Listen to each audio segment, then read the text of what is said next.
Pero para analizar todo un poco esta situación y además hablar acerca de si hay una posible estrategia de China para debilitar el dólar, estamos en contacto con el doctor en economía, Alberto Ruscolaquiero. Hola, ¿qué tal, Alberto? ¿Cómo estás? Roberto Madena te ¿Qué tal, saluda. Roberto? Bien, ¿qué tal? ¿Cómo te va? Gracias por el contacto. No, Bueno, muchísimas gracias. efectivamente, no al contrario, efectivamente, si bien es cierto que los últimos capítulos de esta pulseada geopolítica o enfrentamiento geopolítico que hay entre Estados Unidos y China, las dos economías más grandes de todo el planeta, claro, los episodios recientes hablan de la guerra de las aranceles. Y como bien decís vos, por ejemplo, vemos cómo se utiliza el arancel como un instrumento de enfrentamiento. Por ejemplo, fíjate los aranceles que le colocaron a India porque compró petróleo a Rusia, entonces tuvo que tener un arancel del 50%. Brasil también no está, no por decirlo de una manera suave, no es predilecto de la administración norteamericana, Lula da Silva, por eso también está con este enfrentamiento. Pero la verdad es que China, en esta pulsión de ser no solamente una potencia económica, que ya lo es, sino que disputar el poder hegemónico norteamericano, ya había empezado una estrategia muy importante al respecto. Veamos los capítulos. Primero empezó una estrategia de desdolarización. Sí. ¿Por qué? Porque se da cuenta que obviamente los commodities de todo el mundo se manejan prácticamente en la moneda norteamericana. Entonces nos estamos dando cuenta por qué la moneda norteamericana, al ser una mercadería que necesitan todos los países, obviamente siempre tiene demanda. Entonces China empezó una estrategia de desdolarización para tratar de ver un cambio en el sistema financiero internacional. ¿Por qué lo hizo? Primero, para reducir la dependencia del dólar, porque China no quiere estar expuesta, por lo menos no tan expuesta a sanciones financieras de Estados Unidos. Recordemos que cuando fue la invasión de Rusia a Ucrania el 24 de febrero del 2022, la verdad que los fondos de Rusia quedaron congelados en muchos lugares del mundo. En su momento se habló que tenía congelado más de 300.000 millones de dólares.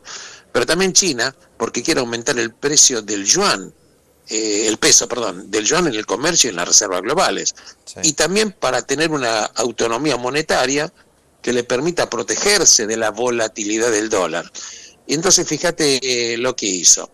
Primero, hace acuerdos bilaterales en yuanes con países como por ejemplo Rusia, Arabia Saudita, con Brasil, por ejemplo para comerciar petróleo, gas, soja, minerales, etcétera.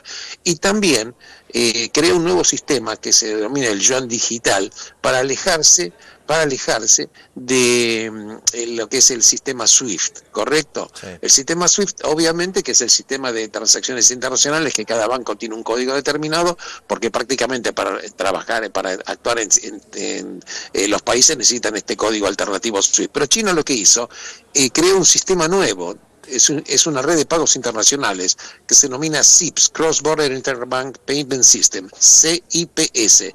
Entonces, fíjate vos, disputa también con este sistema, el sistema del SWIFT. Ahora, si bien es cierto que el yuan es importante como una moneda, en los bancos de las reservas de los países apenas tiene el 5% de las reservas mundiales, pero de a poquito el yuan va creciendo.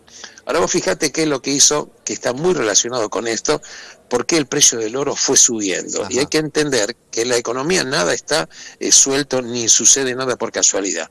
Un ejemplo, fíjate, el precio del oro, el 31 de la onza Troy, que es la unidad de medida, que tiene 31,104 gramos, la onza Troy costaba el 30 de diciembre del 2022 $1.823. Hoy, cotización de hoy, que estamos hablando, la onza Troy está a $3.342. ¿Qué quiere decir? Que en 32 meses la onza Troy subió 83%, 83%, dando Sí. una rentabilidad mensual en dólares lineal, promedio del 2.6% mensual, algo enorme. ¿Por qué pasó esto? Pasó esto porque la verdad que dentro de la estrategia de China, por ejemplo, China empezó, si bien es cierto que tenía en su momento, el Banco Central de China tenía la mayor cantidad de bonos del Tesoro norteamericano más que cualquier otro país, tenía más de 1.200.000 millones de dólares. Hoy China tiene 730, podemos decir 740.000 millones de dólares. Se desprendió de una tercera parte de los bonos del Tesoro norteamericano. ¿Por qué lo hizo? Porque empezó a reemplazar las reservas que tenía de los bonos del Tesoro norteamericano por dólar, por oro. Esta política hizo que, por ejemplo, en los últimos 3 años, las ventas de toneladas de oro que compran los bancos pasó a ser promedio de 1.000 toneladas anuales, cuando en décadas anteriores los bancos compraban 400 toneladas de oro anuales. ¿Qué quiere decir? El hecho de reemplazar papeles de la deuda norteamericana por oro hizo que los bancos centrales del mundo empezaron a comprar oro en gran cantidad, y esto provocó una presión enorme en el precio, y esto es lo que estamos viendo. ¿Qué quiere decir? Que el oro, obviamente que es un refugio de valor, obviamente que en su momento el famoso economista Hayek hablaba de que había que desnacionalizar el dinero, y él hablaba que el oro era un respaldo fundamental. También es cierto que el país y el mundo está con conflictos enormes, de bélicos, hablemos de Rusia, Ucrania, hablemos de Medio Oriente. El oro cada vez está mucho mejor visto para que forme parte de las reservas de los bancos centrales, a punto tal que, si bien es cierto que hasta hace un tiempo el euro era la moneda que era la número 2 en la reserva de los bancos centrales, hoy el euro fue reemplazado al tercer lugar. El segundo lugar lo ocupa el oro. ¿Qué quiere decir? Que estamos viendo entonces esta pulseada geopolítica a través de desnacionalizar y, digamos, empujar el dólar para que también el yuan sea utilizado.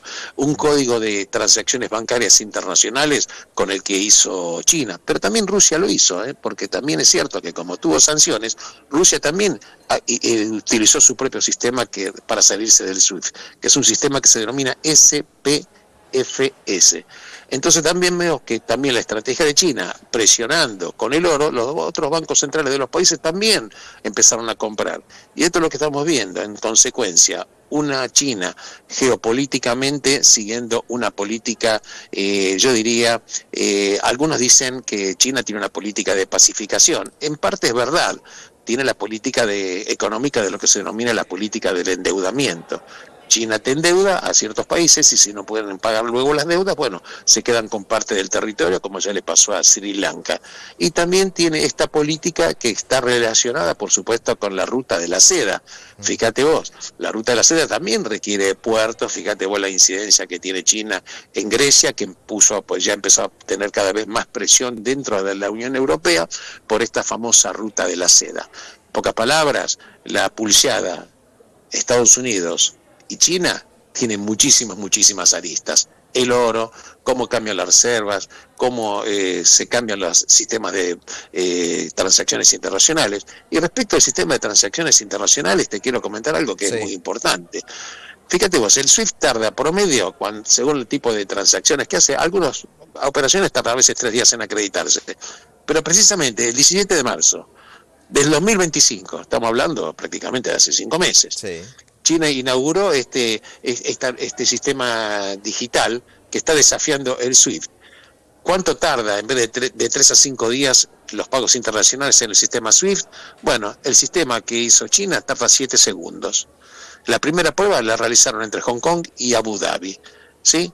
Y la verdad que las comisiones bajaron 98%.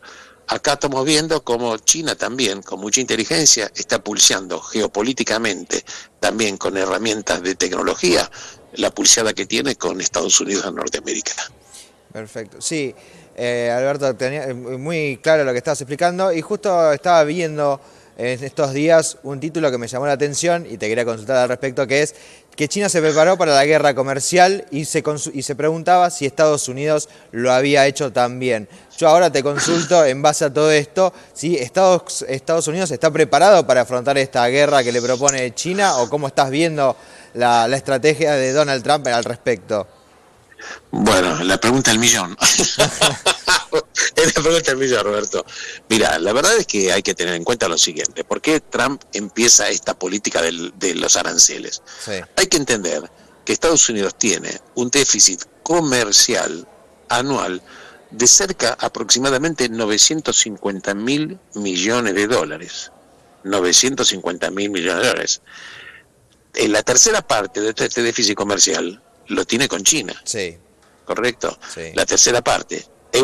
Y China contracara tiene prácticamente un superávit comercial con todo el mundo de más de 900.000 millones de dólares. Entonces Estados Unidos dice, o Trump dice por lo menos, señores, nosotros somos un mercado fundamental, tenemos 340 millones de habitantes, con gran poder de compra, somos el destino evidentemente que no se puede reemplazar, porque vos no podés reemplazar un cliente como Estados Unidos que compra. Entonces dicen, si bien es cierto que el nivel de industrialización y tecnológico que tiene China es gigante, sí, lo menos cierto es que Estados Unidos tiene su fuerza, porque ¿cómo reemplazás el mercado norteamericano? Europa ya está, no puede seguir absorbiendo lo mismo que compra el mercado norteamericano. Y en ese entendimiento, fíjate vos, que cada vez que se habían hablado de aranceles, ¿te acordás del 145%, sí, el 100%? Y bueno, y se va cada vez, están hablando ahora del 30% y se sigue reemplazando en el tiempo, pero algunos productos tienen excepciones, que no pagan algunos aranceles, porque en definitiva, si bien es cierto que Estados Unidos necesita recomponer su déficit comercial, porque también es cierto, hay que entender que Estados Unidos está trabajando con un déficit fiscal del 7% anual, sí, enorme. No menos cierto también que China también necesita a Estados Unidos. Entonces, por eso digo, entre los gigantes en algún momento absolutamente va a haber un entendimiento. En ese punto de vista, vuelvo a insistir, Estados Unidos es un mercado que no puede ser reemplazado. Y China, la verdad, que tiene excedentes de producción, porque es una economía que está prácticamente encarada no para el consumo interno, sino enormemente encarada para ser la gran fábrica del mundo. Y esto implica ventajas, pero también implica debilidades. Así que en estas situaciones estamos, y como se resuelvan las pulseadas geopolíticas, tome y daca, según lo que vos me comprás, yo te voy a dar o no un mayor o menor arancel. Fíjate lo que le está pasando a India, fíjate lo que está pasando a Brasil, y en ese plano Argentina tiene una excepción, ¿viste? Según como vos estés alineado, sí, en esta batalla vas a tener un mejor tratamiento. Perfecto. Muchísimas gracias, como siempre, Alberto, por el tiempo, por la comunicación y muy claro en las explicaciones. Así que estamos atentos a lo que suceda y nuevamente, muy probablemente en el futuro cercano, vamos a estar hablando de este problema o esta guerra que sin duda todavía te deja mucha tela para cortar.